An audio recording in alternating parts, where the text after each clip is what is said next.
भगवती माया के जाल से मुक्त होकर के गुरुवाणी के अनुसार कोई भी बहादुर चले वो प्रणाम योग्य है, प्रशंसनीय है, क्योंकि माया के आकर्षण से हटता चला गया गुरुवाणी से तो वही हो गया।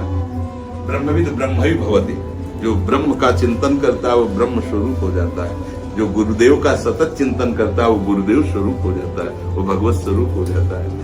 तो इस मान लो नई अवस्थाओं में भगवत मार्ग में तो हमें बहुत सुख मिलता है कि इसी अवस्था से ये अब जैसे वृद्धावस्था हुई, जीवन भर विषय हो गए, अब विषय त्याग, विषय लायक ही नहीं रहे तो त्याग क्या हुआ? समझ आया ना? अब जैसे यौवन अवस्था है और उस समय विषय त्याग करके भगवत अब योद्धा है, अब सही मार्ग वो पकड़ पाएगा।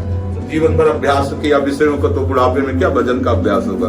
वो तो केवल एक लीला मात्र है। वास्तविक भजन का अभ्यास इसी अवस्थाओं में होता है जहाँ भोगों का आकर्षण है, वही युद्ध करके उस आकर्षण पर विजय प्राप्त कर लो, वही महात्मा है। किसी भी मार्ग में हो, इन विकारों पर विजय प्राप्त किए बिना कोई अपने स्वरूप को नहीं प्राप्त होता, कोई परमानंद की प्राप्ति नहीं करता है। हाँ, मुझे बहुत अच्छा लगा आपके दर्शन करके। तो इस मार्ग में चल रहे थे, फिर बहुत सारी कठिनाइयां आई, फिर दूर हो गए, फिर आपका मतलब वचन सुने, फिर लगा कि नहीं ये चीज हो सकती है। जी बिल्कुल हो सकती है, बिल्कुल। बहुत बहुत धन्यवाद आपका।